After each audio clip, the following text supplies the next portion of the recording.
How's it going, guys? It's C at a WWE Monday Night Raw review from December 10th. Let's get right with it. The go home Raw to TLC. Goddamn 2018's almost over. So yes, to start off Raw. Today, on this week's episode of Unsolved Mysteries, we try and find out why Dean Ambrose turned on Seth Rollins. So we start off with Seth Rollins first coming out to the ring. And of course, Seth saying burn it down will be his rally cry Sunday when he defends the Intercontinental Championship against Dean Ambrose. But Seth then says he ain't calling Dean out and ain't playing his games tonight. So instead, Seth then decides to invite PC Corbin, GM-elect, to come out and get a dose of reality. So then GM-elect PC Corbin comes out to the ring. So Baron, of course, saying they can have their conversation in private in his office. Oh, what, Baron? Are you afraid of something? Are you afraid of telling us something in public? So then Seth says that no one wants to hear his crap. And then Seth goes on to criticize Corbin's leadership, where Seth said Ross has sucked every week because of Corbin. Well, Seth is technically right. The Raw has sucked every week. Not because of Corbin, you know. Like, there's 99 problems with Raw, and Baron Corbin just happens to be one of them. You know, there's other problems, you know. There's terrible booking, Vince McMahon, the crappy creative, Vince McMahon. Of course, Vince McMahon being out of touch with the fans.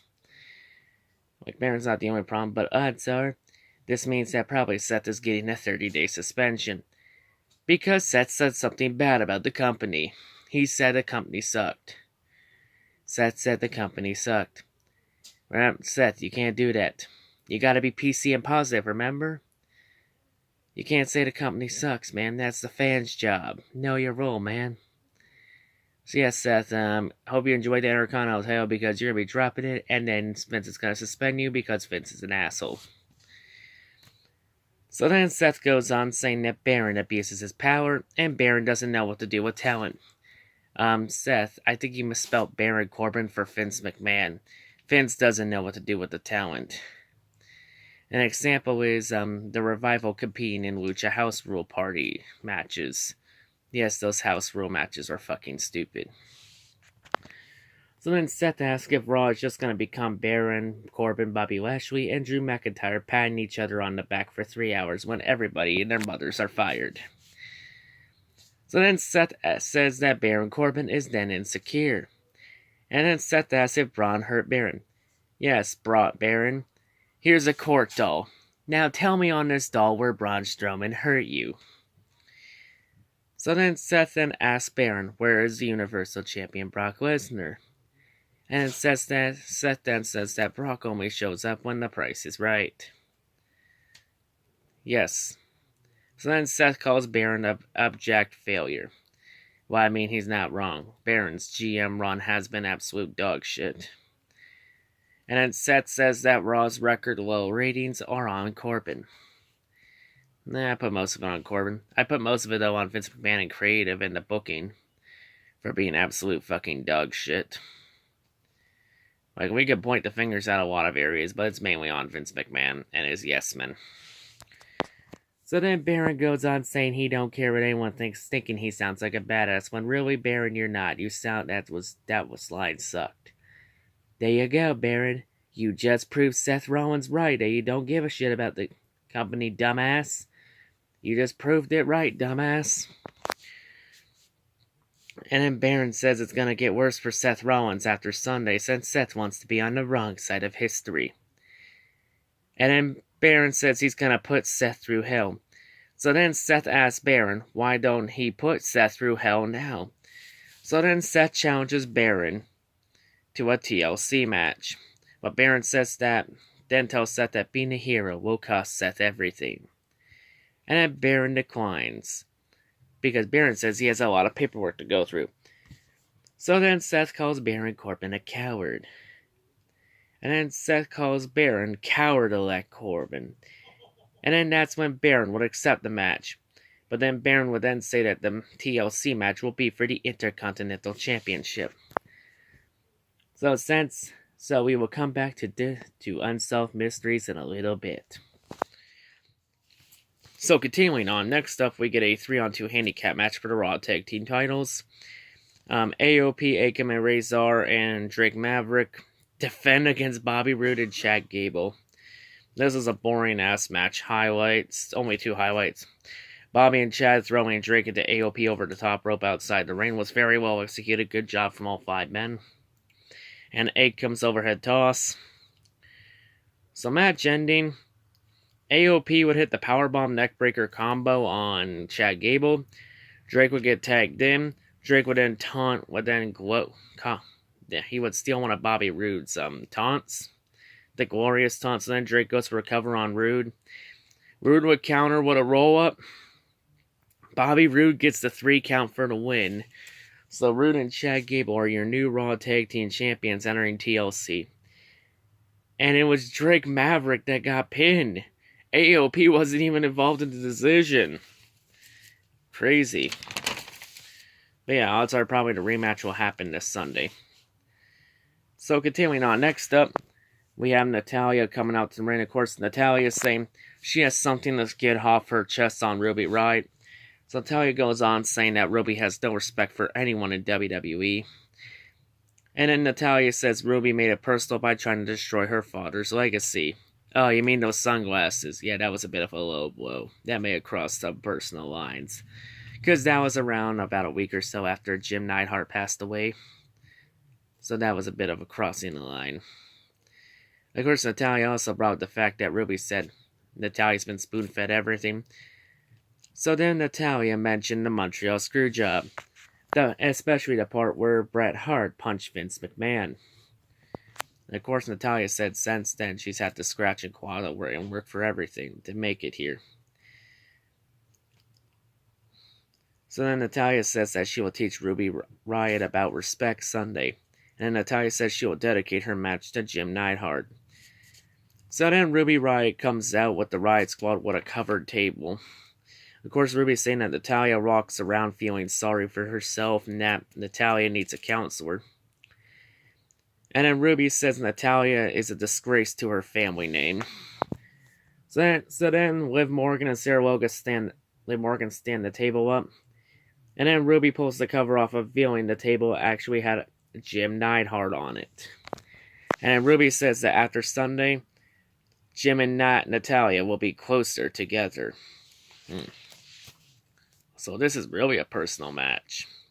They've really went personal with this storyline. All in. So next up, we have a one-on-one match. We get a rematch from last week. Dolph Ziggler versus Drew McIntyre. Before the match, Drew was interviewed. So Drew then says he's going to make Raw a better place, and he doesn't care if anyone likes it or not. And then Drew says that everyone will respect him. Drew, if you want respect, you got to earn it in a raid. You can't just demand it. So now, to the match itself. A few highlights in the match. Drew's overhead belly to belly was good, along with his avalanche white noise from the second rope. Drew sort of botched it because midway through he would let go of Dolph, so it would have been a cool move, but he botched halfway through. Dolph collapsed, seeing when attempting a super kick. That was also another botch. So yeah, this match was just a botch fest. Dolph with the zigzag, he didn't botch that. It would only get a 2 count, of course. Spamming kickouts. So then Dolph goes for another super kick. Drew would then hit a Claymore to counter. Drew gets the 3 count for the win. Who saw this? I'm not surprised by this. So then after the match, Drew would then attack Dolph Ziggler for post-match assault. And Drew would continue to attack until the refs come out to break it up. And then Drew would hit a basement Claymore into the LED board below to rain on the Dolph. And then Drew would walk away and stand tall.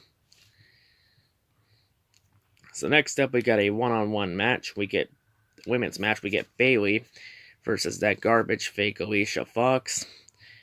Highlights, and Alicia fails in the match. Alicia's selling was garbage throughout the match.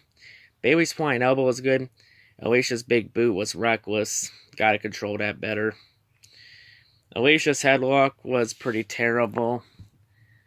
Looked like crap. Alicia's sunset flip was meh. I mean, it's Alicia Fox.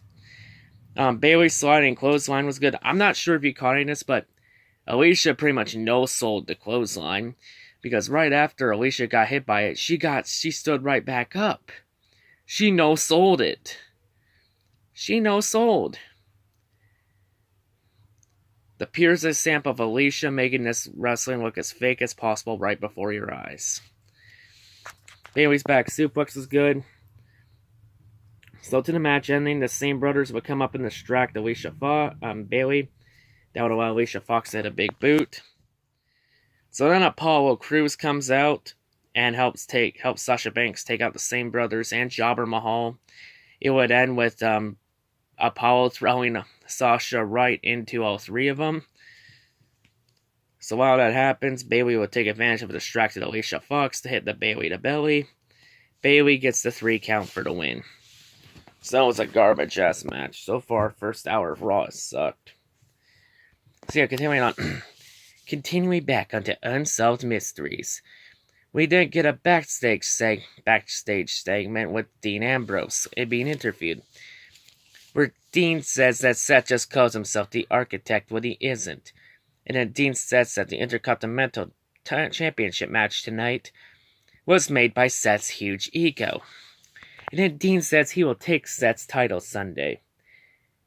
And then when Dean was asked how would Roman Reigns feel about this, Dean would then say, who cares about boring fuckface Roman Reigns? So then they played a video package for the build-up to TLC on the screen for Dean to watch, pretty much covering Dean's entire heel turn. So then when Dean was asked why he turned on Seth Rollins, Dean would give no answer and walk away. But don't worry, we ain't done with Unsolved Mysteries yet. We will be back later on to finish. So to be continued. So next up, we get Elias in the ring. So Elias does an guitar solo. So then Elias says that Bobby Lashley would take every San Diego sports team and move it to Los Angeles. All taking a shot at the San Diego Chargers, who are now the Los Angeles Chargers. Mainly because Dean Spanos pulled that big fat fuck you to San Diego. So then Elias says that out of things he would do, hitting children with guitars is not on his list. But last week was an exception. Uh-oh, be careful. PC Corbin may call the cops on you now for child abuse. Because that's not PC. So then Elias says that he has a song for Bobby and Leo. So during this song, Elias would then say that he can't forget how much Lashley sucks. And of course, this will bring up our next matchup, which will be Elias versus Leo Rush. And Heath Slater is the referee. So highlights of the match. Elias' overhead toss was good along with his arm drag and heel throw. Elias' Irish whip in the corner was very brutal. God damn. Leo sold that very perfectly. Leo's drop kick and overhead POA was good along with a spin kick. Elias would then hit a power bomb, but while Elias is going for the pin, Bobby Lashley would come in and attack. Now, normally, when someone that's on the match interferes, this would force a DQ. But in this case, Heath doesn't call for the bell. Well, I believe Heath was going to call for the bell until Bobby grabbed his hand and then told Heath, "Don't you dare." So it's obvious that Heath is now just becoming a PC Corbin puppet. So then Bobby Lashley takes advantage of this, grabs the guitar, and then smashes Elias with it. And then Leo Rush would then go and get the 3 count for the win. So this Raw has been really fucking terrible.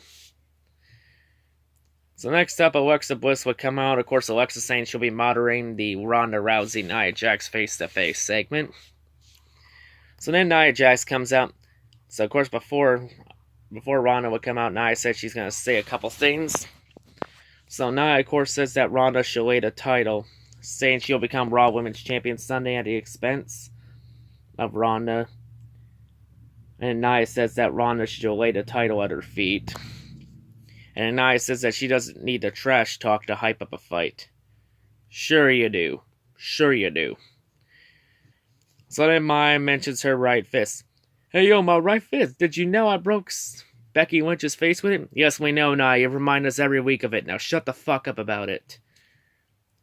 You should be fucking sent to NXT. You fucking injured how many people the last 2 years? 8?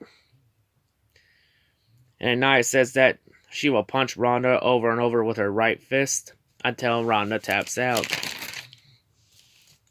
So then Nia says that she's going to make space between her and Ronda when Ronda goes for the armbar. So then Nia would then break the microphone when she'd say my title with ear rape, a big girl scream. It's like ear rape. I think everyone's ears started bleeding after that. And then Ronda Rousey then comes out. Of course, Ronda's saying that she came here to fight. So then Ronda gets in the ring. Nia and Tamina would then leave the ring. So then Nia and Tamina would then surround the ring. And then that's when Ember Moon would come out to even the odds. And then once we come back from commercial break, this would set up our next matchup, a one-on-one match between Ember Moon and Tamina. So highlights in the match. We have Ember's missile drop kick, Tamina's kick to counter a springboard, which was good. Tamina's big right was very good. Well done. Ember's Hurricane Rana was good along with Ember's modified facebuster. And Tamina's power slam was good along with Ember's code breaker from the second rope. Damn, shades of Chris Jericho. So match ended after Ronda Rousey throws Nia Jax in the crowd to prevent Nia from interfering. Ember would hit the Eclipse. Ember gets the 3 count for the win. So, of course, to end off Raw. Now to part 3 of Unsolved Mysteries. We now get to our TLC match for the Intercontinental Championship, where Seth Rollins defends against Baron Corbin, GM-elect. And Heath Slater is the referee for this match. Oh, the corporate ref is now the ref for this match. So some highlights in this match is Seth's springboard clothesline, which was good. Baron's chair shots were good, along with Seth's drop kick through the bottom rope.